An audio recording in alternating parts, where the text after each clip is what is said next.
Hey, how's it going, everybody? Hey, Hey, Lee, how you doing?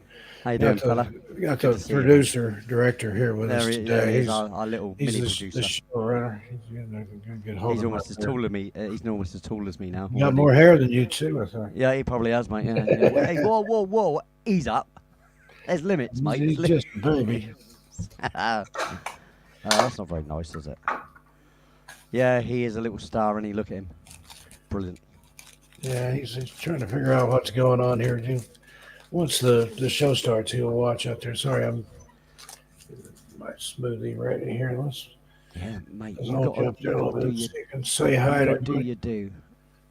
Yeah, look at there. Yeah, he's Oh, looking at those studio lights up there. There he is. yeah, that's what it is. The lights have gone. Hey, Hello, Holden. hey. Holden, hello. Knock, You knock. see Lee? You see Lee? Holden. Hey, oi, hello. Uh, Hello, mate. Yay, there he is. He's looking at the screen. Hello, buddy. Oh, yeah, look at him. Bless you him. see Uncle Lee there? Oh, lovely, isn't he? He's Yep. lovely, beautiful. A beautiful boy. He's a beautiful boy. He's a beautiful, strong little boy. He's looking in there now. Just see Yeah, look at him now. let's see Oh, what he always sees gorgeous. himself, I think. Let's see. We got Henry Nelson, John Hello, Keller, Henry. D Hello, Rock, John.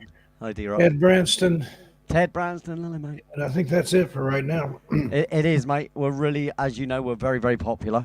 Yeah, Same as my show was last night. You know, I had all at least 4 people in. yeah, we're Brilliant. just here for fun. Yeah, no, I'm not jealous at all of big channels that talk nonsense and get loads of views. But it's, not at all. You know, it's not my Yeah, kind of who cares? thing. I don't do, I don't do jealousy. Yeah. Well, Uh, tell the people what we've got for them tonight, Lee.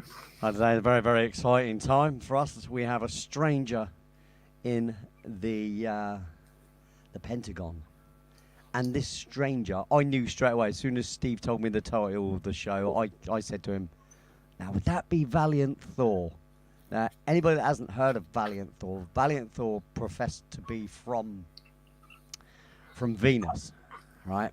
But he was helping out the government, and he actually did help out, from what I can understand. I don't know a great deal about it. I just know the rough story. It's only obviously now doing these shows that I'm going to actually start taking a little bit more, tiny bit more notice. I'm not going to let it rule my life. This thing, because a lot of people just it takes over their life. These whole things. I find it all very intriguing, but again, I'm a musician. I just care about music.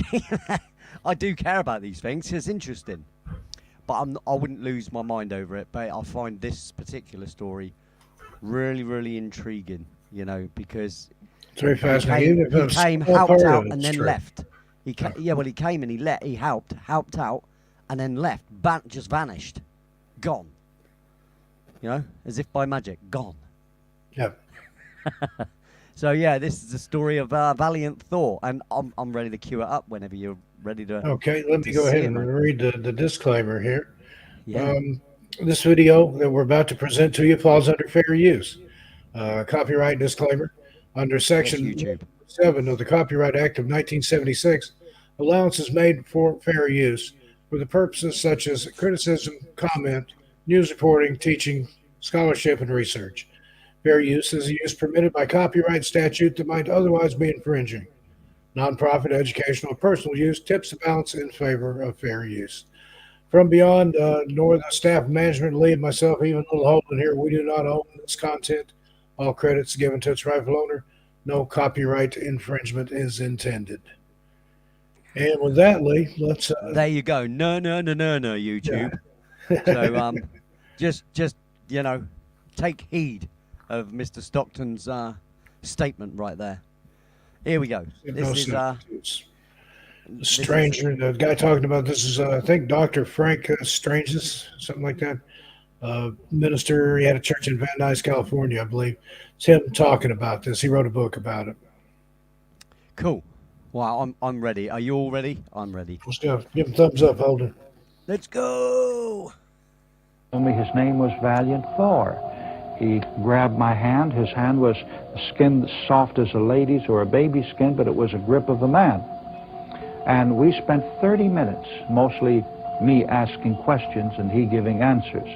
And he claimed that he was from the inside of the planet that our Bible calls the morning and the evening star, the planet Venus. He said yes. All of this time, Mr. Thor was at the Pentagon for 3 years, mind you, and he was going and coming at will. He was brought to the President of the United States, Dwight Eisenhower, and Richard Nixon, offered to give them information on how the American people could successfully live without sickness, without poverty, without disease, and without death. They told him, "We're sorry that we cannot accept the information that you're freely giving us because it will ruin the economy of this nation." Well, sir, Commander Thor left on the morning of March 16, 1960, on the outskirts of Alexandria, Virginia, where his spaceship came down. He went into the spaceship and disappeared from sight.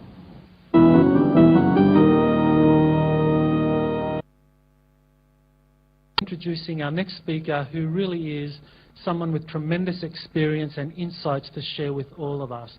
This is a man who has been researching issues concerning UFOs, extraterrestrials, for over 5 decades. Since the 1950s, Dr. Frank Strangers has been presenting to audiences the research he has done on the UFO phenomenon and on the extraterrestrial presence. And he has done some phenomenal work in bringing to the public's attention not only the reality of the UFO phenomenon and of extraterrestrials visiting us, but also extraterrestrials actually walking amongst us. And this is something he will talk about in his presentation. He has also done some very important work concerning the Dead Sea Scrolls and has confirmed that much of the information in the Dead Sea Scrolls has been withheld from the general public, and some of the reasons for it are connected with the extraterrestrial presence, that the Dead Sea Scrolls do mention this and mention how that presence was very important for some of the pioneers and the key figures in the religions in the Middle East. So Dr. Strangers has had a very important background in terms of law enforcement. He's got multiple degrees, honorary degrees, diplomas, awards, tremendous experience, and has been recognized through the various organizations he's been involved with for his service to the general public in government service, and of course for those of us interested in this UFO phenomenon. He's done tremendous work in bringing that to the public arena. So I welcome Dr. Frank Strangers.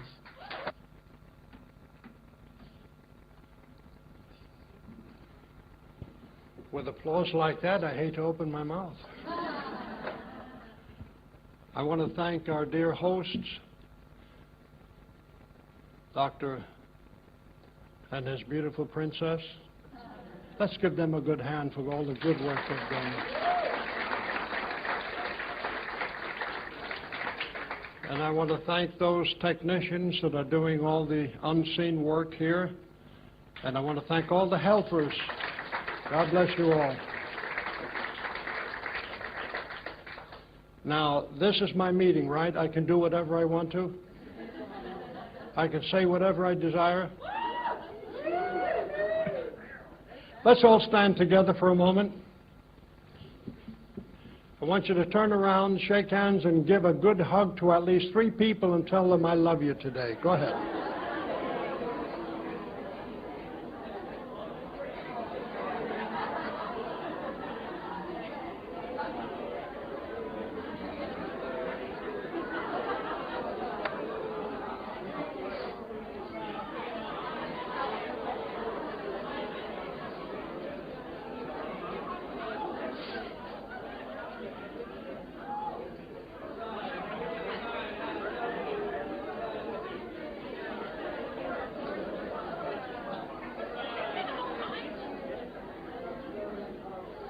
All right, that's enough.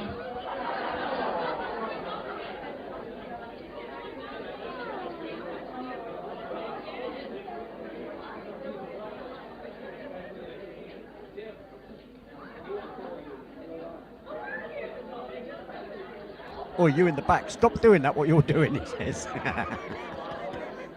I said hug.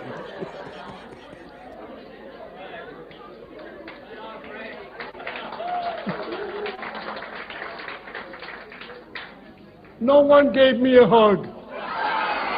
Not one.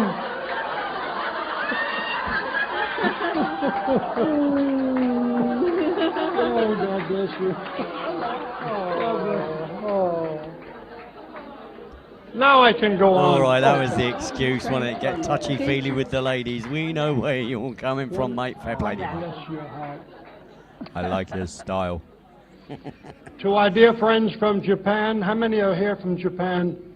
Would you please stand? Let's give them a good hand. That's wonderful. We'll have a granny night. He's a granddad, it's fine. Arigato. And to our friends from Mexico, would you please stand? Buenos dias, hermanos. That's wonderful. And the rest of you, you're welcome too, of course. Now, how many of you in this audience have ever seen an unidentified flying object? Would you raise your hands? Quite a few. How many have never seen anything unusual in the skies? All right, some of you haven't moved yet. How many of you don't give a hoot whether you see them or not? Okay. Question, how many of you would like to see something unusual? I knew I'd get you to stay. All right. We'll see what we can arrange before the meeting is finished.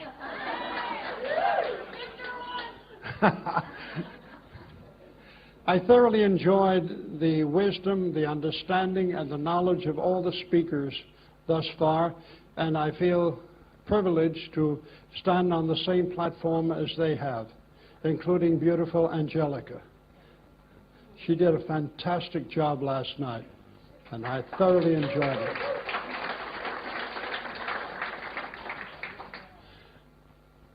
I'm going to move rather quickly on what I've got to say today because I want to get to the Dead Sea Scroll mysteries. The UFO phenomena has been with us for literally thousands and thousands of years. This is not something that just happened in 1947. Prehistory reveals the existence of spacecraft as well as individuals from other worlds.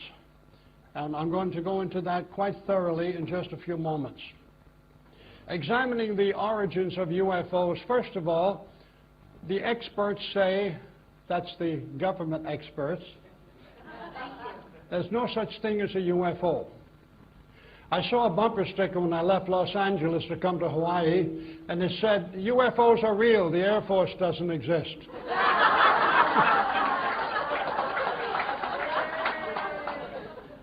But number one, figments of the imagination. Some people say that these people do not see anything actually. It's a psychological surge. They see something that isn't there. Figments of the imagination. Well, I beg to differ because I've questioned people from all walks of life since 1945. And I'm thoroughly convinced that many of the people, not all of them, but many of them, most of them, have actually had a strange and unusual experience of seeing something in the skies. Some of them come out of the water. Some of them go diving into the waters. Both oceans, rivers all over the world, oceans all over the world. The second possibility, UFOs are secret devices of the United States government. Now, before I say one word more, please understand I'm not at odds, I'm not at war with the United States government. Despite what's happening in Washington, I still think we've got the best government and the most beautiful flag on the face of the earth. That's my feeling. Now, the government has been actively engaged in actually building, constructing unidentified flying objects. They have not gone as fast as those from outer space, but they have mystified people who have looked into the skies and have witnessed strange and unusual objects traveling at speeds exceeding 20,000 miles per hour, violating every known law of aerodynamics, but those are not created by the government. They're extraterrestrial in origin. The third possibility, Some people say, well, they come from Russia. Well, Russia has been also engaged in building such mechanics, such as flying saucers for many, many years. Even when it was called the Soviet Union, they were busy trying to construct a spacecraft to go from this planet to other planets, but they have not fully succeeded. The fourth possibility is that some of them were created by the Nazis during the World War II, which is absolutely true. If you take a list of my books and tapes from my table today, you'll see I have a book called Nazi UFOs and Secret Bases on Earth. They have actually created and flown a flying saucer disc. And at the end of the war, the Fuhrer insisted that they create such a disc in order to turn the tide against the Allies. They came up with a prototype, a fantastic ship that did fly, not faster than sound, but it did fly, and it mystified people who saw this strange aerial object in the skies. And then toward the end of the war, the scientists who were involved in this, which I had the privilege of meeting in Germany some years ago, they said we decided to take the whole thing, the golden goose, the eggs, the prototypes and everything, and by special arrangement with the U-boat commander, went down where? Into South America, especially Argentina. And that's where they escaped. Another possibility is that these are instruments and people who have mastered interdimensional flight. And we're going to couple that with the next possibility, interdimensional flight, which is not impossible today, and also time travel. These are theories that have also been postulated by investigators of the United States Air Force. And then the other possibility is that they're coming from the inner Earth. Oh, inner Earth, come on now. My friends, I think I have some slides today that'll show the opening at the South Pole. And if you think that there's no civilization on the inside of this planet, you're very mistaken. The Earth is hollow. There are civilizations upon civilizations on the inside of this planet. Some come from outer space. Some are remnants, descendants from the great flood of Noah. And if we have time, we'll go into that because we're going to be talking about the giants in the land today. And then the final possibility is that they're from outer space. Now, how many of you in this audience believe that we are not alone in the universe? Okay. How many of you believe that if people are from outer space, they will look like us? Now, I'm going to ask you another few questions. I want you to look at me. Don't look around. I said, don't look around. If they come from outer space and they look like us, how many of you think that there could be some of them in this audience today? I told you not to look around. It's amazing. Before you discuss the possibility of people from outer space, you've got to be very careful to whom you speak. And I was in a hotel in Des Moines, Iowa, after a UFO conference. The conference was over, the convention was all finished. We were walking into the coffee shop. My then-time wife met some people who she recognized, and you know how ladies are, they love to stand and talk. I said, I'll see you later, I'll be in the coffee shop. And I walked into the coffee shop, sat down at the counter, minding my own business. How many of you know what trouble you can get to minding your own business? And this waitress comes from clear across the other end of the restaurant. She says, hey, ha, ha, ha, are you the flying saucer preacher? What am I going to say? I said, yes. And as she drew closer, she said, did you see any little green men in there? I said, no, not one showed up. And as she came and stood right in front of the seat where I was sitting at the counter, she plunked down the glass of water, and I looked at her and I said, there are two of us.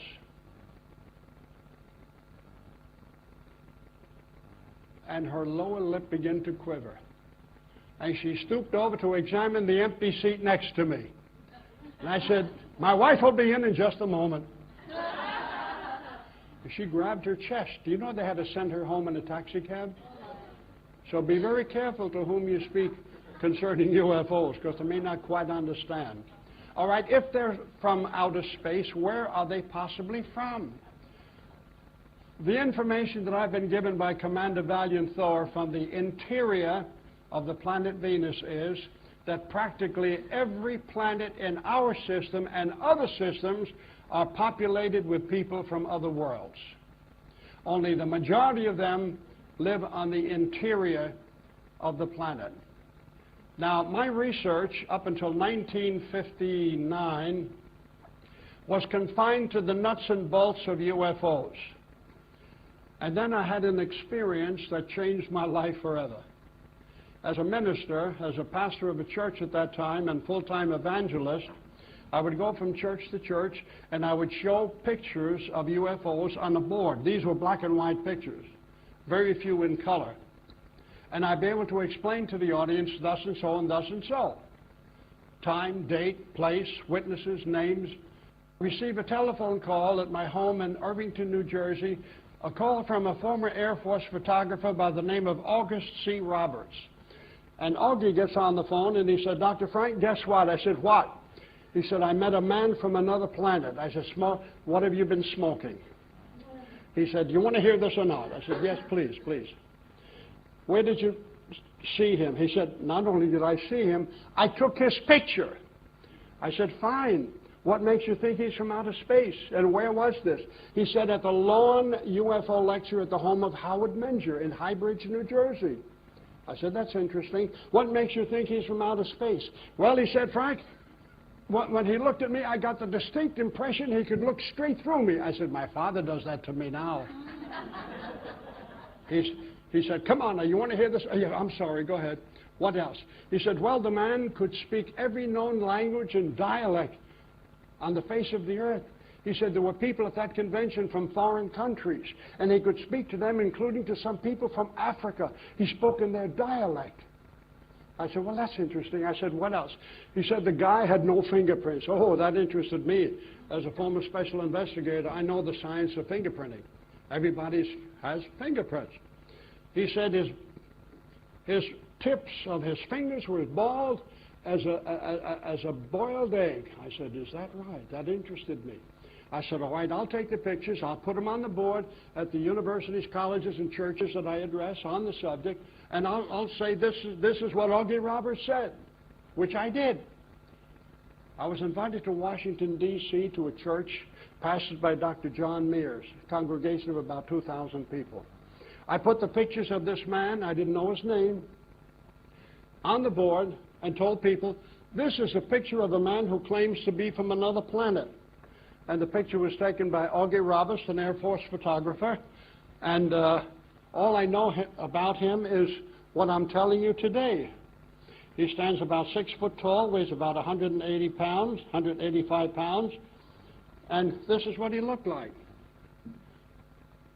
a normal human being. And I had this picture up on the board.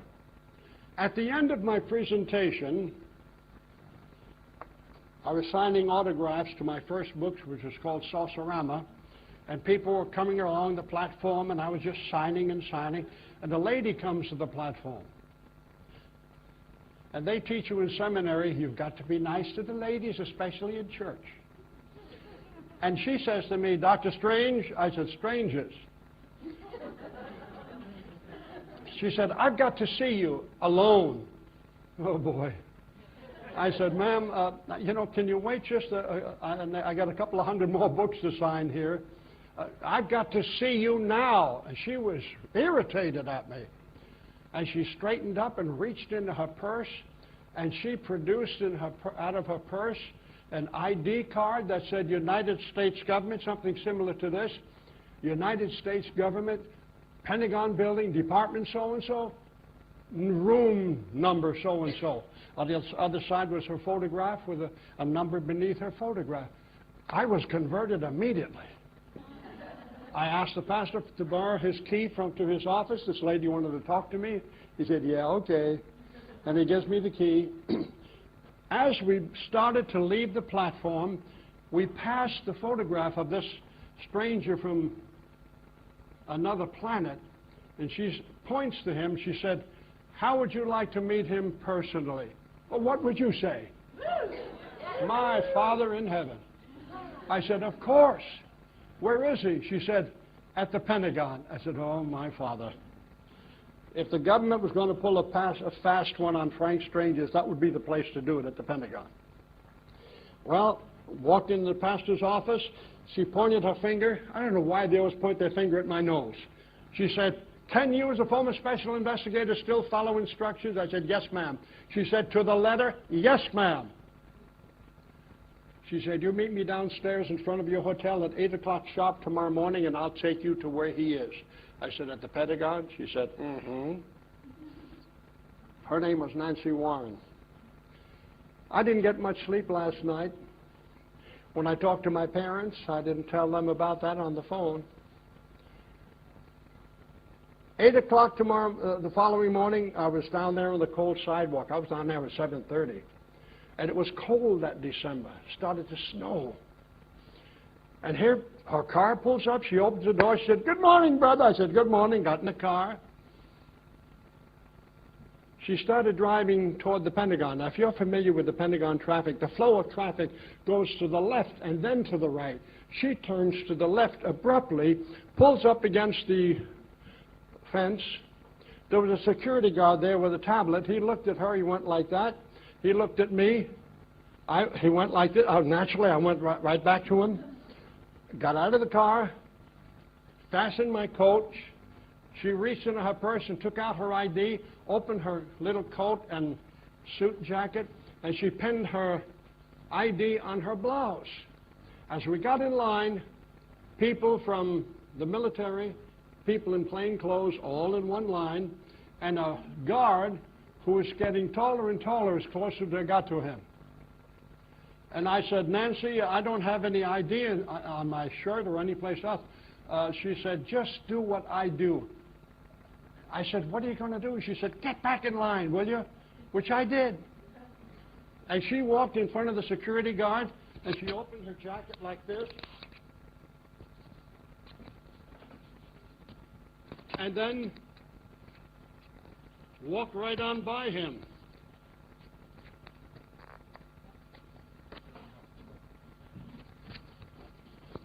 And that put me first in line. And behind me was a military man. And I hesitated. He cleared his throat. What did I do? I walked by the security guard, went like that. Expecting to be grabbed by the neck. Wise guy, what are you trying to do here? Nothing happened. I caught up with Nancy. She said, fine, that was very good. She said, we have one more. I said, one more what? She said, one more security guard. And sure enough, another lineup, another security guard. I was third in line. I kept looking at my empty pocket. I was second in line. Then I was first in line. She walked in front of me, opened her jacket, and walked on by. I didn't even look at his face. I just went like that and walked on by. He never stopped me. Walked down the corridor, turned to the right. At the very corner office, that was the office part of the building that was demolished because of that plane crash some years ago. And here is an office door, no number, no description. She said, he's in there. I said, well, thank you very much. I had my hand on the doorknob and she started to walk away. I suddenly spun around and said to her, how do I get out of here? She said, oh, boy, my God. You're some investigator. She said, do the same thing as when you came in. Open your jacket. But make sure you get behind someone. I said, okay. And it worked the second time. Now, here my hand is on the doorknob. I open the door slowly. Straight in front of me, two flat top desks, two Air Force officers writing. In the far corner to the right was a sergeant, Air Force sergeant. He was busy typing. I cleared my throat 2 or 3 times. They paid me no mind whatsoever. Paid no attention. I opened the door behind me, shut it again. They didn't know I was there. And then my attention was distracted when I saw something moved to my right behind me, and here is this man coming toward me, 6 foot tall, about 185 pounds, soft, wavy brown hair, brown eyes, with his hand stretched out, whose picture I've been carrying for several years around the world. Here's a man from another planet. He said, "Hello, Frank, how are you?" How did he know my name? We had a marvelous half-hour conversation. I'll show you his picture on the screen in a few moments. I said, "Where are you from?" He said, "I'm from your planet that your Bible calls the morning and the evening star." I said, "Venus?" He said, "Yes, the inside of Venus." I said, "How did you get here?" He said, "I came in a saucer craft which is called Victor 1. Now, speaking of Victor 1, I have a beautiful painting, a big poster of Victor 1 that I want every one of you to take a look at when you go to my table. And there's another big chart, which is the Starship, which is presently 100 miles in a fixed orbit. I want you to take one of those, either one of those, free of charge. Now, what do you think about that? As long as they last. Take them as long as they last, okay? Now, I said, "What is your name?" He said, "Commander Valiant Thor." He said, "You call me Val." I said, "Thank you." And how long have you been here? 3.5 years, this coming March 16th of 1960. And what have you been doing here? He said, "I've been conversing with the President of the United States, Dwight D. Eisenhower, and Mr. Nixon, who I met personally some years afterward, and several members of the Joint Chiefs of Staff." He said, "I brought a gift for them. And this gift was in my hands, and I looked into the eyes of Mr. Eisenhower. I said, this information will do away with sickness, disease, and even death in the United States, and then you can share it with other nations." Gave it to the President. President Eisenhower received this information. It took them over 1 year to get back to the commander. He was their guest for 3 years at the Pentagon. And 1 year later, the President came back, met with the commander again, with this information in his hands, shaking his head. He said, "I'm sorry, we cannot accept this information because it will ruin the economy of the United States." I said, "In other words, the drug trust would have to take the gas pipe." And he agreed. And I said, "You've been at the Pentagon for 3.5 years?" He said, "Yes." I'm happy to announce today that you will see the entire story plus more information that took place at the Pentagon while Commander Val was there, because this book has been scripted for a major motion picture, and we're hoping that it'll be shot next year.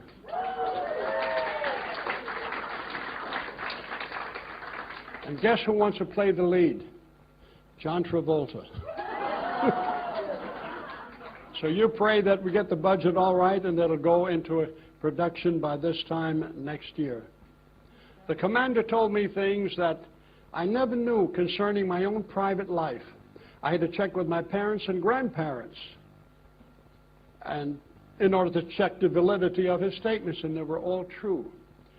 He told me things that were going to come to pass in the United States, including 2007.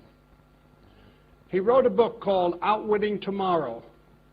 Outwitting Tomorrow is a fantastic treatise of lessons for people who want to know the whole truth. We got these out there at the book table too. It's called Outwitting Tomorrow. Isn't that a title? Now, after the 30 minutes was up, I did my thing, went out. I was picked up by a friend of Nancy Warren and driven back to my hotel. Before I left the hotel that Monday morning, the pastor and his assistant were helping me get together my stuff for the airport. A knock came at the door. Two well-dressed gentlemen, no smiles, all business, said to me, "Are you Dr. Strange?" I said, "Strangers." Here we go again. And their remarks were as follows, word for word. "Dr. Strangers, if you value your reputation you will not repeat anything that took place with you at the Pentagon this past Thursday morning. I said, what took place? What are you talking about? What took place? Believe me, at that time I wasn't about to tell anybody. But he said, I heard about people like this.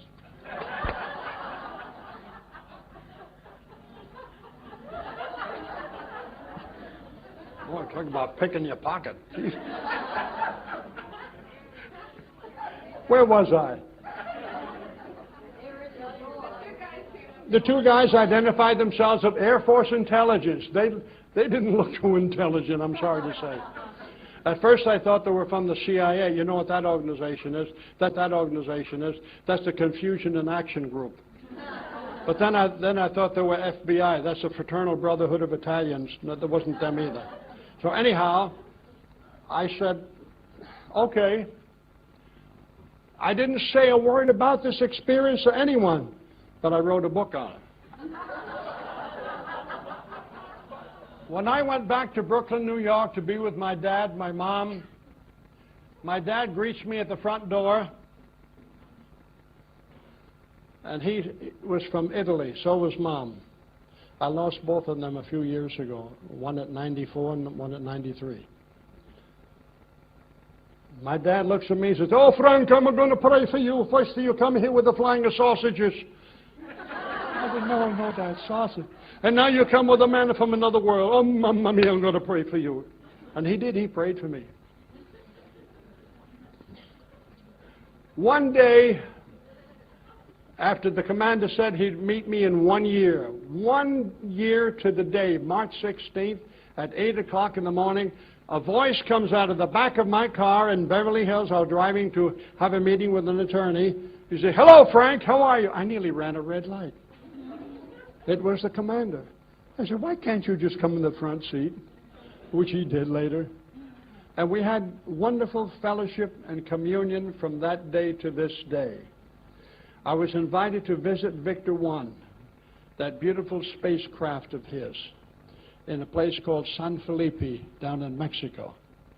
And my meeting on board that was at his invitation because he wanted me to come down to meet with him on board the craft, my first visit, for a specific reason. Back up 3 days. My phone rings. A man on the telephone says, this is Robert Kennedy. I'd like to talk to you. I said, this is who? I said, are you some kind of wise guy? And then all of a sudden I was convinced it was Robert Kennedy. He said, what, is this all this stuff about this guy from another planet? Is this real or is this a bunch of crap? I said, no, it's no crap, I'm sorry to tell you. I'm happy to tell you, I mean. And he said, I want to see you. I said, fine. Why don't you come right over to my office? I understand you're on the East Coast. Come on and visit with me. He said, okay, and he hung up. 2 days later, this big black limousine flanked by highway patrol officers pulls into my street. My neighbor's looking through the curtain. Boy, they got Frank now. And who's in there but Mr. Kennedy and his aides? They came in, no handshake, no greeting, just cold as I don't think I've ever met such a cold person. He said to me, all right, now let's have the lowdown on this guy from, I said, don't call him a guy. I said, his name is Commander Valiant Thor. He said, all right, be that as it may. He said, I want to ask him 2 questions. I said, yes, continue. What are these questions, may I ask? He said, I want to ask him, number 1, who the hell really killed my brother? And number 2, I'm running for the presidency this year. What are my chances? I said, okay, well, you write those questions down. You can write these questions. He said, I don't write. I said, well, this conversation is closed then, big shot. But he finally condescended, went into my office, wrote up the questions, gave me the envelope. He said, make sure he gets these now. I said, okay. No goodbye, no drop dead, nothing. He just left. And then I was invited by the commander to meet him at the airport in San Diego. He met me with a car. We drove to San Felipe, way down south, south of Tijuana. And I saw this spacecraft sitting on the water, as you'll see in the poster that you're going to receive today. I was taken by boat with the commander to the ship. I'm speaking as quickly as possible now about this. And here we are sitting in the ship. He said, now you go through that room, take all your clothes off, your shoes, everything off, walk through that outfit, and at the other end of the room, you'll be given a white coverall and boots, very similar to the one I showed you at the Pentagon. The one he showed me at the Pentagon was all one piece. He ran his hand, after putting the two pieces of garments together, ran his hand up to his neck. I could not find the opening. They just fused together. And then he said at the Pentagon, he said, this is the outfit that your government has been testing for quite a long time. He said they gave it the acid test. The acid rolled off and cut a hole in the floor. They fired shots at it, no penetration whatsoever. They even tried the experimental laser at that time. He said it didn't even warm the surface. Sometime later, after my book was published, Stranger at the Pentagon, I appeared on the Art Linkletter show, and when I told about this garment, you have no idea how many calls I got from the garment industry in New York. So, here we are on the ship. I'm introduced to the commander's wife. His name is Dina. His daughter's name is Valdina. Isn't that a beautiful combination? And I met Vice Commander Don, who comes to my office quite often, and this beautiful young lady, Teal, red hair, green eyes, beautiful complexion. And I'm sitting in this kind of a living room and exchanging conversation with them, very beautiful people. And they make you feel at home. And those of you, like some who belong to our organization, the National Investigations Committee, and those who attend our meeting, the Inner Circle, which some of you are here today, they have actually had the privilege of going on board Victor I and enjoying the pleasures of that ship, which is now parked at the edge of Lake Mead in Nevada. And here we are sitting in the living room, and all of a sudden, I have to go to the bathroom. Well, that was not too unusual, because I go to the bathroom once in a while. And then I'm wondering what's going to happen next, because I don't voice that I have to go to the bathroom. Vice Commander Teal says, Dr. Frank, go and stand in front of that door there. It'll slide to one side, you know. And I did. And I went inside that beautifully appointed bathroom. The door slid shut behind me. I sat down. I took care of my business. And when I was finished, I nearly had a seizure. I could not find any toilet paper. I said, oh my God. I prayed in English, I prayed in Italian, Greek, Hebrew, Aramaic, Korean. I couldn't find it. Finally, in my mind, I hear the voice of Vice Commander Teal. She says, honey, boy, do you see those three buttons to your right? I said, yes. She said, press the top button first, the second one down, press that, and then finally press the third one. Well, before I pressed that, I didn't know whether I was going to be ejected and dipped in the ocean or what. But I pressed it. I said, thank you, Lord. And a blast of hot air. I thought I was going to go flying to the ceiling. And after that come down, I pushed the second one. That was about half speed.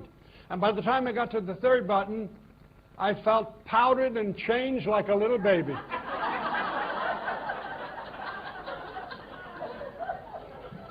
I got up, got into my coveralls again, walked out, the door shut behind me, I sat down. No one said a word. The Vice Commander Teal said, did everything come out all right? I said, yes, thank you. Thank you very much. Well,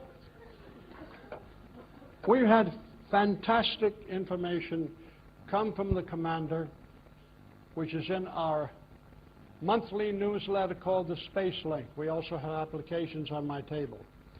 The Space Link comes out once a month. He gives us information which we pass on to our membership. He gives them a personal message from month to month. And some people, when they read the message, they say, how did he know that? Well, you'd be surprised what they know. Now, before I leave this story, we're having an inner circle meeting on the 3rd and 4th of next month, of June, at the Rio Hotel in Las Vegas. That'll be our 29th meeting of the Inner Circle. I'm sorry to say the Inner Circle membership is not for everyone, only those that are spiritually advanced to appreciate the spiritual teachings that are given by the commander. If you're interested in that, take one of those brochures out there, the information, contact me. There still may be time for you to attend. Will someone come up and erase this white section, please? Because I'm going to go right into the slides.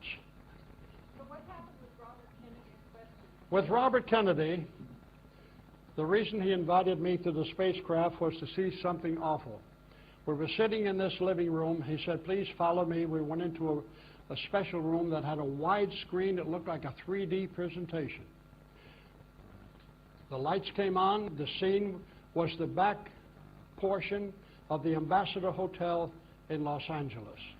Bobby Kennedy is walking along, Rosie Greer right behind him, several hundreds of people packing in that room. And suddenly, shots ring out. And Bobby Kennedy went down. I looked at the commander. He had tears in his eyes. He said, I gave this man the information he wanted, but he didn't follow my advice. I told him, don't go anywhere near the election this year. Try it in 4 years, and you'll probably win. But how many times have you known of people who you've given advice to and they don't take your advice, and they have to suffer the consequences? And I'll say one more thing. Sirhan Sirhan is sitting in prison for something he didn't do. If you want to know who really shot him, you talk to me privately. I said to Val, who was responsible for the shooting of the President of the United States? And he told. He told who was responsible. I'm not allowed to say that in public, but I'll tell you privately if you ask me later. So that was a very sad incident that overshadowed my first visit to the beautiful Victor 1. Make sure you get yourself a copy of that outside. All right, quickly now, this is the Andromeda Galaxy. Some months ago, I was invited to one of our churches in San Juan, Puerto Rico. I was privileged to see the largest telescope in the world.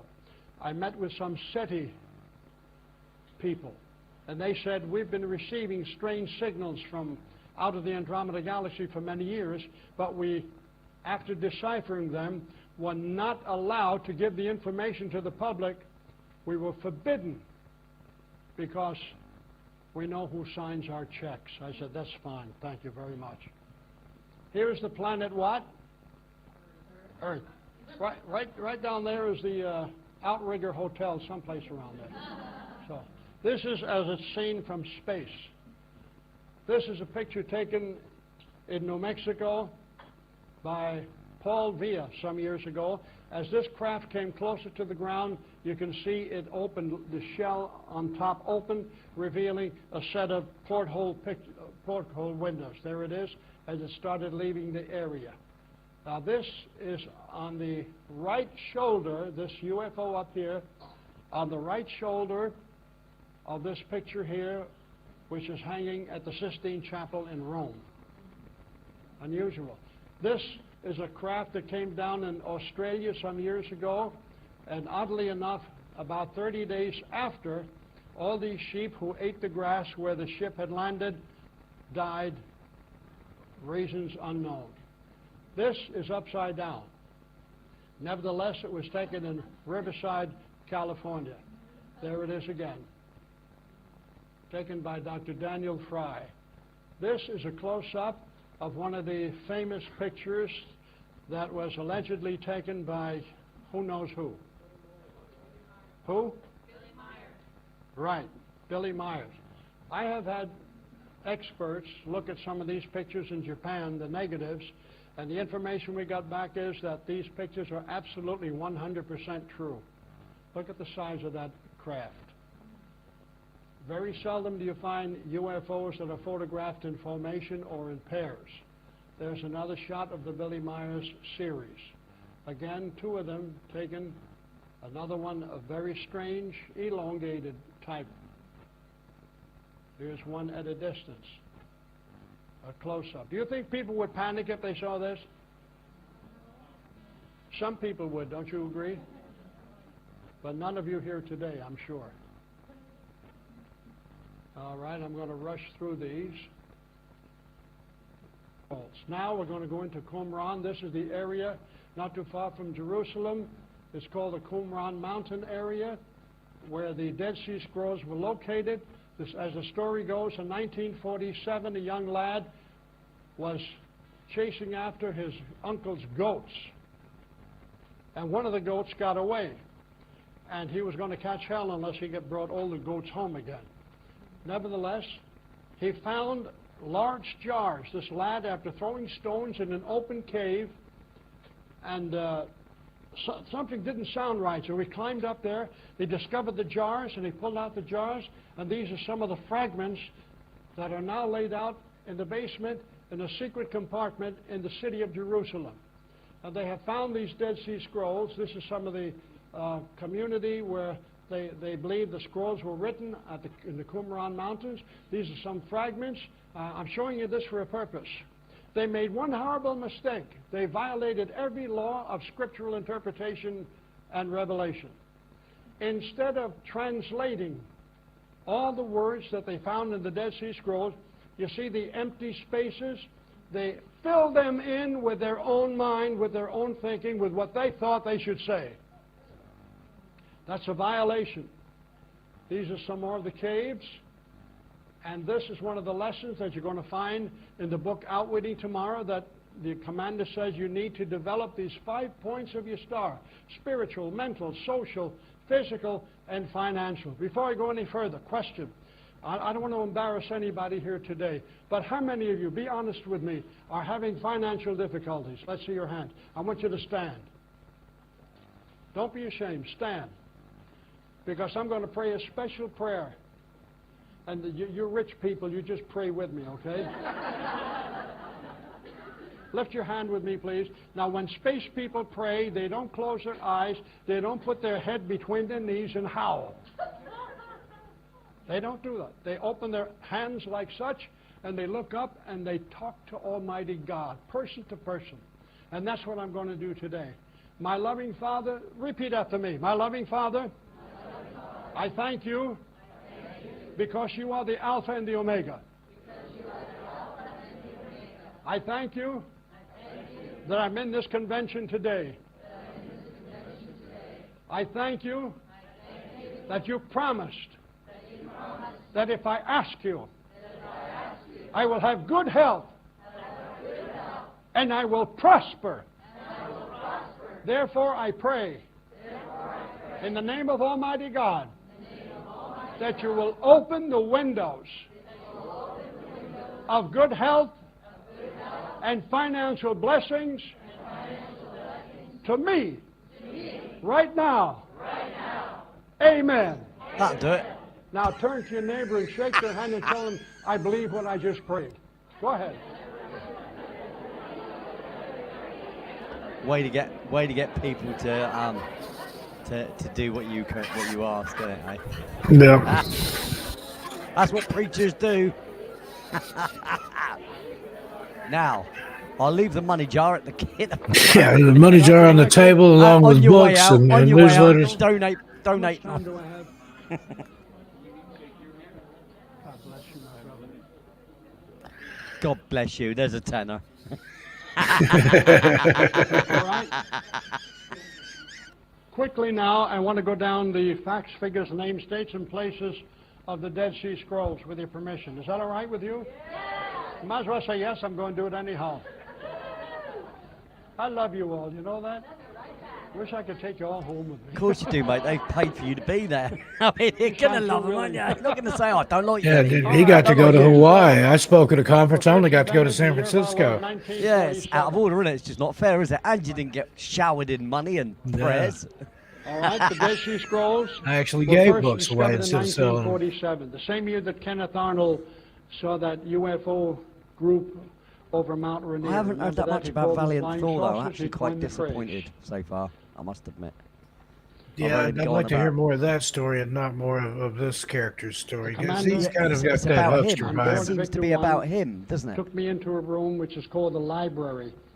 He provided me with Let's see what else large I can dig up.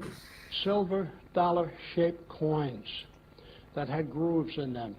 He said, put these in the compartment slot, and you will see any phase of history, any phase whatsoever. I chose the Dead Sea Scrolls series. He gave me facts, figures, names, dates, and places regarding the Dead Sea Scrolls that have never been released to the public. I'm sorry today I only have 5 sets left of the trilogy on my desk. So the first 5 out there, if you want to get them, you can. If you want to order them, take one of our order sheets from my table. We'll be very glad to send you the set. Now, when I produce these Dead Sea Scroll trilogy, yeah, I did it again. What am I hitting here? That's all right. I receive a call from Jerusalem from Rabbi Tov, T-O-V. I don't hesitate to name names. He talks to me on the phone. He says, "You're Dr. Strange?" I said, "Here we go again. Strangers." They call me worse. I said, "Yes, how can I help you?" He said, "This is Rabbi Tov, and I'm in charge of the Dead Sea Scrolls." He said this all in one sentence. "And you have no right to release the information you're about to release." I said, "Who said so?" He said, "I said so." And then he informed me of a bombshell that I was not aware of. He said, "These are the sole property of an organization that you're well familiar with." I said, "Who might that be?" He said, "The Rockefeller Foundation." I said, "My friend, you are crazy. This information is going to be released because people need to know the truth, the whole truth, and nothing but the truth. So help me God." That got him teed off. He said, "You have no right to disclose this information. It hasn't been cleared by us." I said, "Too bad." He said, "Where did you get this?" I wasn't about to tell him I got it from a man from Venus.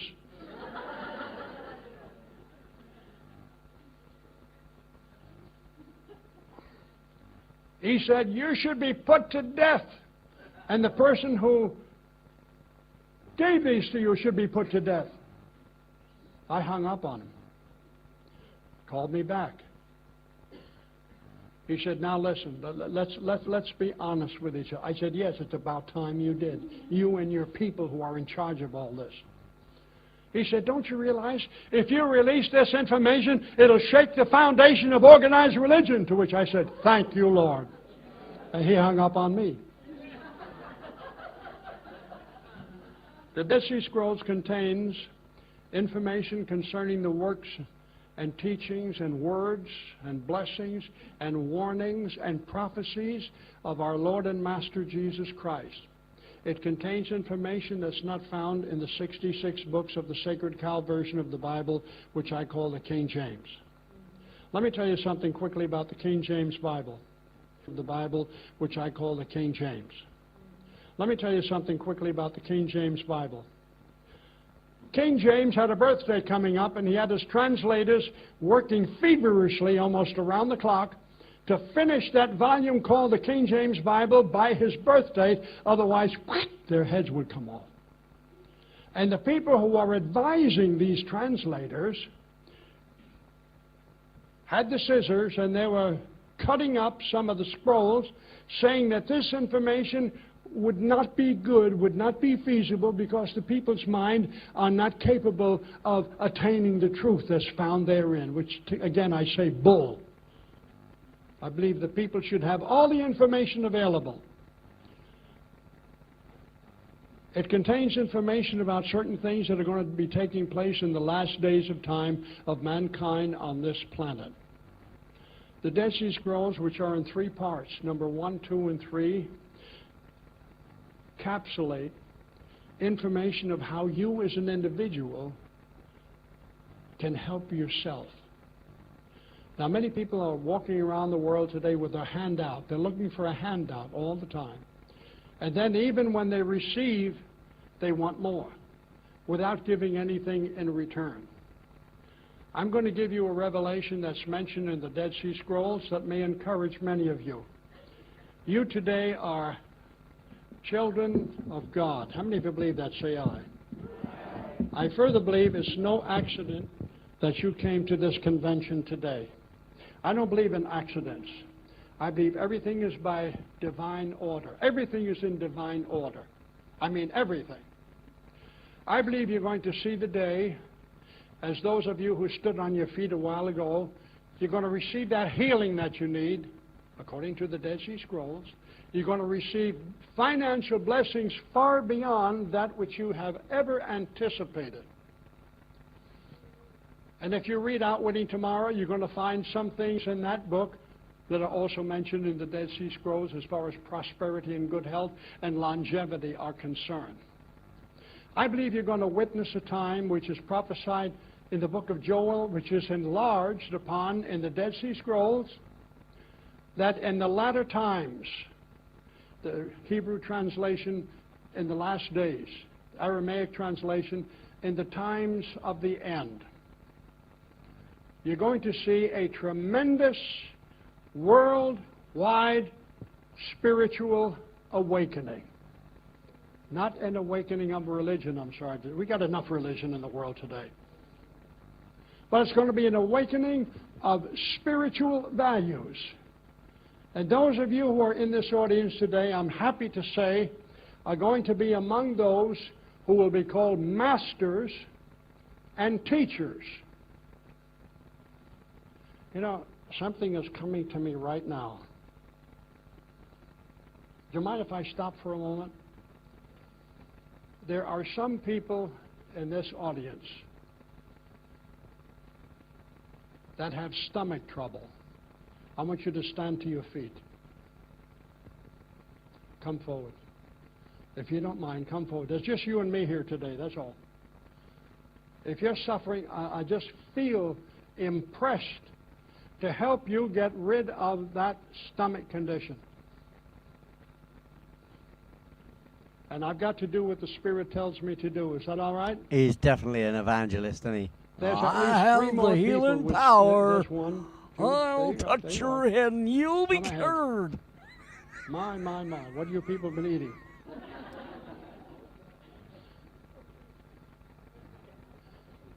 Dr. Michael, would you come stand with me? Bring your beautiful princess also. Playing on people's hopes and Of course, the dreams and Scripture stuff like teaches this. me where 2 and 3 are gathered together in His name, as touching anything, it shall be done. Do you believe that? Say aye. All right? Stand with me and believe with me. Raise your right hands. Raise your both hands. Repeat after me. Heavenly Father, Where's Valiant I 4 on thank this? you. I don't get it. this moment for divine healing. Healing in my stomach. Rebuke the affliction. Take it from me. And may I never suffer this affliction again. In the name of Jesus Christ. Amen. Now shake hands with your neighbor. Tell them, God bless you. I believe. Do you? Go ahead. God bless you. I believe in you. Michael. God bless you, my brothers. All right. Now in the Dead Sea Scrolls, you're going to find secrets of life. All these things that have been revealed to the authorities in Jerusalem, which they have never released to the public because God knows what their reasons are. But basically speaking, they're like some other religious organizations that like to withhold the truth from their people, because if they tell them the whole truth, they're afraid of losing power. And that's their secret, the hold of power and authority over people, and that way they Yeah, cannot anybody can think speak to for that. themselves. Let me tell you something quickly about my dad. I told you he's from Italy.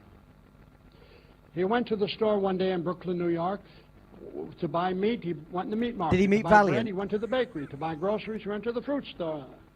And he had 3 or 4 bundles he was carrying. And on his way out the door, he meets a tall stranger who said, "Ti posso aiutare, Natale?" Can I help you, Natalie? Call him by his first name, in Italian. My dad says, oh, sure, that's so nice. And he helped them, took the packages. They got on a bus. And the stranger says to my dad, have you heard from Frank lately? Dad says, no. I said, why, did you go to school with him? No. The bus came to a stop. They got off the bus. They walked down Cypress Avenue to my mom and dad's corner home.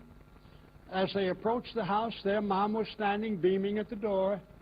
And all the time, Dad knew he should have recognized this man, but he couldn't place him. Went into the doorway. Mom greeted this tall stranger. Dad said, this man was kind enough to help me with my packages today. Isn't that nice? He even paid my bus fare. Isn't that wonderful? Praise God, that's wonderful. So, they went into the house. The stranger put the packages down. Mom gave him a big hug. Dad gave him a big hug, told him, God bless you, see you again sometime. He said, yeah, you probably will.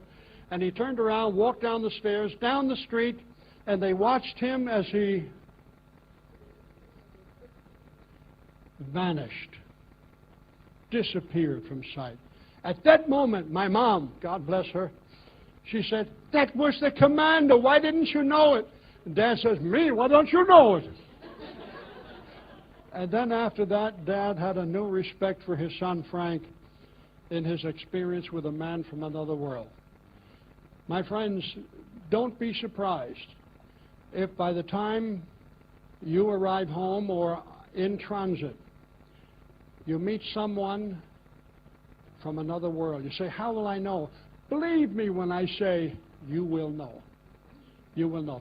The commander told me to inform you also that this entire convention has been beamed aboard Victor 1, and they're going to be playing it for their classes of their students who come, and they love to see how people in Hawaii act when they hear the truth. Isn't that marvelous? Isn't that marvelous? Do I have another minute? Vice Commander Teal is a character. Dr. Lee Nakamura, who's 118 this past February, he bought a jet plane a few years ago, which I fly once in a while. She's got a heavy foot. How many of you like to speed? So you know you do. And she's speeding 100 miles an hour down the Nevada desert going toward Las Vegas. And this highway patrolman caught up with her. He was on a bike and a motorcycle. And he says to her, do you know how fast you were going, lady? She said, yes, about 100. He said, yes. And she says, incidentally, how is Marie? Marie, his wife. Oh, he says, oh, she's fine. Do you know her? Yeah, I've seen her once in a while. And during the course of the conversation, the officer took out his book, you know, that book, and he's writing her a ticket. Speeding, the offense number, at the bottom where it says signature, he signs his name. He signs his name. Tears it off, folds it up, puts it in his pocket, and says to Vice Commander Teal, bye-bye, have a good day. She says, I will. You know, all officers, when they come home back to the office at night, back to the police station, they take out their book and they look page after page. And I don't know what went through his mind when he saw her ticket with his signature on it. But Dr. Lee made the difference that the guy didn't have to pay the fine. This is what kind of a fun woman she is. And she's interested in especially the ladies to whom we come in contact with, because she said the ladies today, they need encouragement. They need to know what their true position is in life. And they need to know that they should assume positions of leadership. And that's why I'm sharing this with you today, because I believe some of you are going to be the masters and the teachers that are going to lead people into pathways of righteousness and pathways of health, pathways of prosperity and longevity, such as they have never known before. The commander also gave me information about mastership. I think we have about 4 of those tapes left on my table about mastership. That's his secret insider It's a right CD. there. You get yourself Gave one of him those. information, Ladies and you know. gentlemen, it's been such a tremendous pleasure for me to share this experience with you. I pray God's richest blessing rest upon all of you. Thank you. I don't, no, I'm sorry. No, just no. Sorry, that was not the story I was expecting at all. That to Yeah. me sounds like someone that was what do you call it? Profiteering sort of thing off of the back Sort of the of story. fleecing You know, the like- flock there. Yeah, I think he's a fleecer. I really do. I think he's a Bible salesman sort of thing. You know what I mean? He's Yeah, he Mate, did have a church in Van Nuys, California, and he's got Exactly. that. So, exactly. He's got but, that thing of getting everybody to just pay $333.33 a year. yeah, You kind know, of gives you that, I smacks don't of that. buy what he was saying in the slightest, and I'll tell you for why as well. His detailing of stuff was so minimal, easy to remember, right? So he Yeah. didn't go into too much detail about anything. You know what I mean? If you notice 3 buttons, you're never going to forget 3 buttons, eh? It's really easy, isn't it? Oh, there Yeah. were 3 buttons in the toilet. What did they freaking do? A blast of air. Well, that's really easy to remember. You know what I mean? It's just, what? And then what did the next one do? Come up with a brush and scrub your arsehole. You know, it sounds too loose. And the other thing is, he didn't even really speak about Valiant Thor. Yeah, He said, oh, look, I got a photograph of him. That photograph is the one that was circulated. You know, it's that was really disappointing for me, that was. I mean, I'm glad you found it because, it's good to know yeah. the Well, grifters. never know. They're all Easter eggs. You don't know till you open them that's, up what's in that's there. it. But At least we didn't get shut down for it. So yeah, let me I can apologise see on why. behalf of that guy, everybody. Let me apologise on behalf of that grifter. But I've just bought his book, and it's very interesting. He beamed into the mothership 16 years ago. He passed away. Yeah, I mean that's a sad thing, but it all comes to us all. But at the end of the day, still, I'm gonna call it. He's definitely a grifter, and he had too little to say about certain things as well. Yeah. That whole Pentagon thing. I noticed in the '60s that he must have met him because it was Eisenhower and that, wasn't it? Or Yeah. what's his name, right? And it was after Kennedy's death, right? So, Yeah, it so- was in the '60s, wasn't it? Yep. Late '60s, right? And he talked about RFK. That was 68, I believe. Yeah, there you go. The year I was born is RFK's death. So it's late '60s, early '70s, and all right, the security wouldn't have been as, but they would have had more manpower. They'd have done things differently there, and they would have manhandled you back in them days. They didn't care about, being correct or not upsetting people, because people weren't flakes back then. Men were actual men. The book Stranger at the Pentagon was published in 1967. So there you go. Yeah, there you go. And I was right. But did you really buy a copy? yeah, of course I did. Don't be silly. I just want to say, not that I'm offering or anything, but I do have copies of The Stranger at the Pentagon and Outwitting Tomorrow, Secrets for Living from the Great Pyramid in PDF format. Now, I couldn't give you those, because that wouldn't be kosher, but See, that's like Ted saying there. There's always there's an inner circle, an inner circle of secret people, right? That you can have access to. I'll give you the information if you come and talk to me backstage and shit. It's ridiculous. and the way you got, now I've only got 4 copies of this left. There's only 5 sets left, so be out there waiting at the typical table. salesman tactic, we all know this. Oh look, no, actually, I've got these others here. There's 60 people waiting outside. Oh, just have a look in my car. Oh look, I've got one for you. And they walk off, and then they tell the next person the same bloody story. It's just, you see snake oil salesmen. I think it's a travesty because it does really muddy the waters in such a bad way. If there was such a guy that was interacting with the American government and stuff, and that he actually, I can believe the whole part of he offered, say for instance he came from an advanced civilization, which is, not beyond the realms of belief, right? But say for instance, and the fact that they lived in interior. I mean, they could have created lights that plants and stuff can grow so they can breathe oxygen because clearly, they're humanoid, right? even though they got no fingerprints. I mean, that's an easy one as well, isn't it? Oh, he got no fingerprints. But I've lost my train of thought now. But it's just, the whole thing is just a bloody grift, you know, and it jars me. It really does, because, like I said, if he did, that's what I expected something very different. Yeah, if he did have high tech or ideas of, you know, how to make abundance and health and all the rest of these things, you wouldn't have given it to a corrupt government, you know, because governments are always corrupt. You go and give it. You'd find a scientist, right, or a group of scientists. You get them together one by one, all after over a period of time. You know, you'd vet them, because you'd be able to, you know, watch people, wouldn't you? You'd know about all their life, because they know about every single person's name. Hello, I know you. Yeah. They just know you, right? So surely. But they don't know who they should give this to get it in the right hands. Yeah, there you go. But they couldn't read Matey's mind, you know, the presidents who are corrupt and stuff. You know what I mean? So, but they'll give out. He's willing to give this information so that falls apart a little bit for me. I would have thought an intellectual civilization would find people that they know are going to carry that idea forward, those idealisms forward, you know, and can actually do something. And if anything, they'd probably gather them all together and protect them and put, you know, go in these underground bunkers or whatever it is, and get them to live there, you know, and give them an abundance and makes them want to be there, and the rest of it, you know, let their families be there and stuff. If they're so glorious with their technology, why would that be a problem? You know, and maybe that would explain some disappearances and stuff, you know, like we see, you know, they might explain it. And maybe they import children as well to save them. We don't know, right? And then send them here, there, or everywhere, you know, wherever in the galaxy, kind of thing.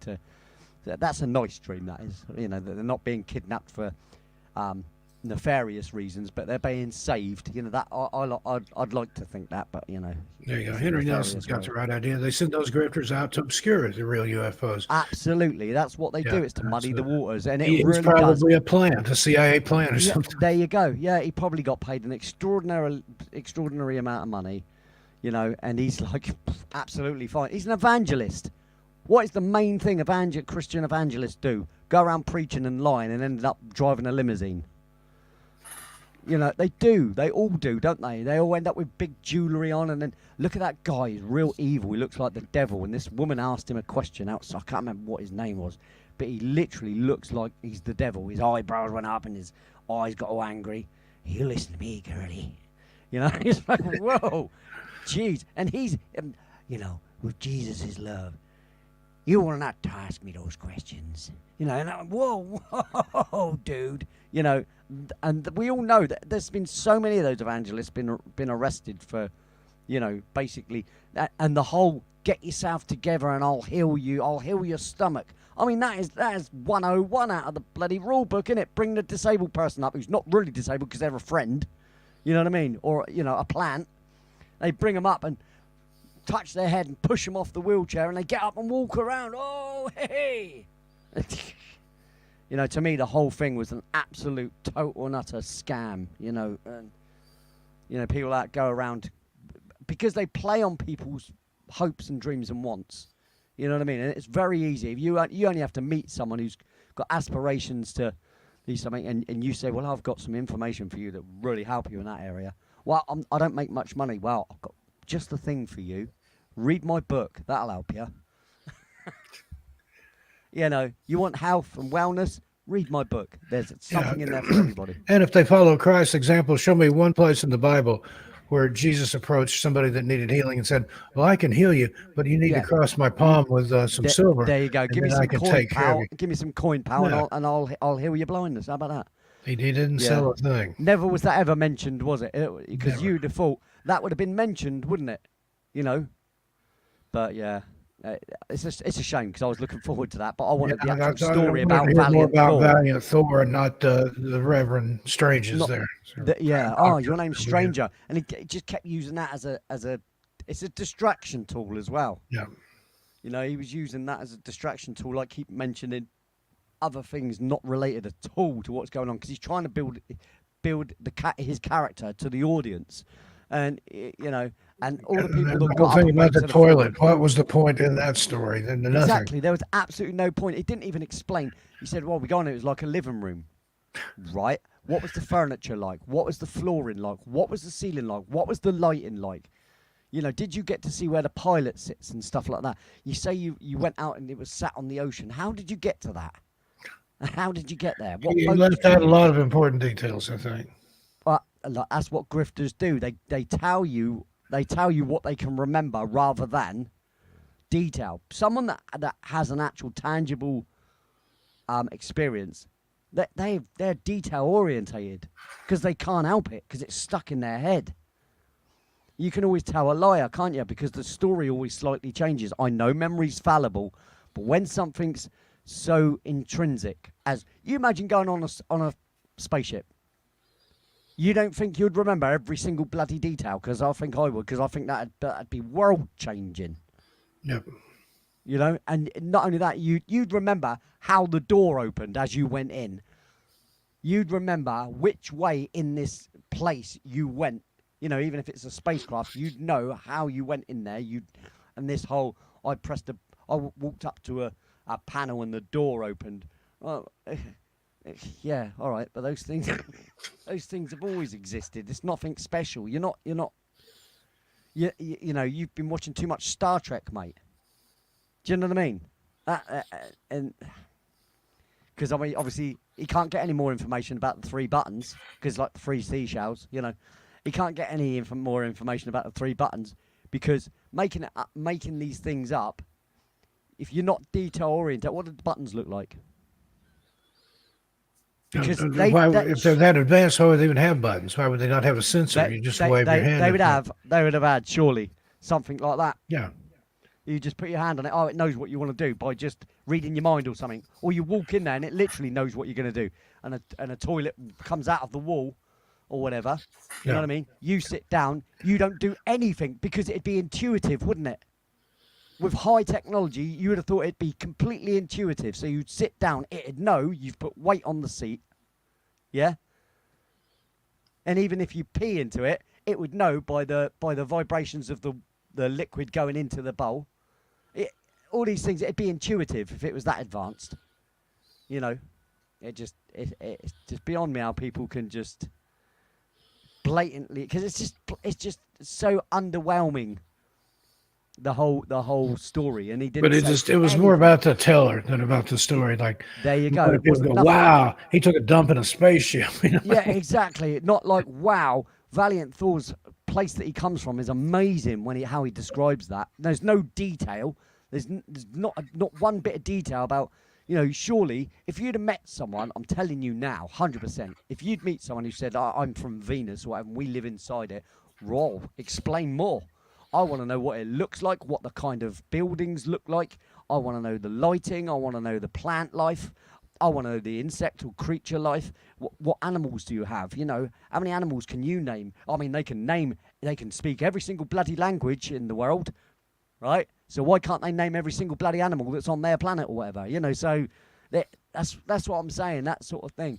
You know, if he'd have come across and said, look, he gave me so much information, I was completely flooded by how much he gave me. You know, like with animals and infrastructure and yeah, it's just too simplified, and it sounded like preaching to me, and it sounded like a recruitment ceremony session.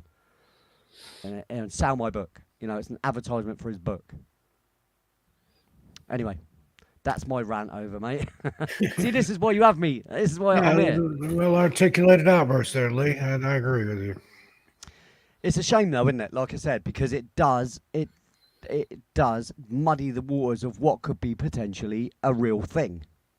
You know, it's the same as everything I've seen. I've seen 7 instances, but I can tell those stories really quickly because they were just items in the sky. There wasn't any, you know, over-the-top story about it or anything, whereas he put so much information that's around it and nothing on the actual thing that it was supposed to be about, which was the Valiant Thor story. And I've heard it told, but I've heard other stories told much better. Yeah. And it wasn't him. So I thought this was going to be something I hadn't heard. Yeah, I didn't watch it. I just saw that it was about an hour long, and I thought, I'll grab this. We got no choice. We can't. You're not going to watch it and then watch it again just to critique it and stuff before you put it on. That's We'll be just their as words. shocked and disgusted as the audience. So there you go. Yeah. No, I think they went up there and prayed and believed that crap. I really do. That's why they got up. Because I'll tell you now, if I was there, I'd have walked out. I'd have walked out as soon as he started. As soon as he got to the point of just talking nonsense about things that just weren't relevant, I'd have just got up and walked out. That's because that's how I felt sat here. I thought, if you notice, I kept going, oh. I don't want to do that. I want, I want to believe. Like Mulder always said, I want to believe. Yep. And I do, and I have seen unusual objects, but I can't say they're alien objects. I would never jump to they're aliens, because I haven't seen one in person. Anyway, that is. That is me. Sorry, ladies and gentlemen, if I burst anybody's bubbles or anything. But, speak your mind it's there. just But an honest. No, it's just an honest opinion. It could have been so much better. So we'll see what we can dig up for next week. I've just got that BS detector thing. I really have. What's I going can't on help too. it. I can't help it. I really wanted have to to say. like this and enjoy this. I was looking forward to it. And when I found out that you were familiar with the story, I was like, oh, this is going to be great. And then it kind of tanked. Well, that's why I'm really let down by it, because I know probably more than that guy. How? He met him. Yeah. What, you didn't ask him any questions? You didn't say, look, I really need to sit down with you for about 25,000 hours, mate, and document some of this. Can I record you? Oh, frustrating. Yeah, it seems that the people that have these opportunities, if they actually do, they waste them, like that guy did. They come away with what? You I'd got have a to book kidnap. out I of it. would literally have to kidnap the person Yeah. to get as much information out of them as I could, and I'd get them to keep telling me the same thing over and over again so that I don't forget it. Anyway. No, we'll go ahead and get out of here for tonight. Then I hope you enjoyed it. Ted says they did enjoy it, so I hope he speaks on behalf of everyone there. Yeah, But, it's still fun because at least, like I said, it's another grift story we know about. So and we're all smart enough to not fall for it. So that's a plus too. there you go. And not one of us has bought his book apart from me. Yeah, I didn't buy it. I have the copy, but it fell off a truck. Check your messenger. A couple of them fell into your messenger, I think. All right, there. Well, all right, mate. Wow, tomorrow night, it's great fun. It's great fun. Got Radio 1 FA coming up. Yeah, that's tomorrow. That's tomorrow, isn't it? Yeah, it's Radio 1 FA back-to-back original tracks. It's a full pint of rock, mate. Not off. God, that sounds like I'm straining on a loo with 3 buttons.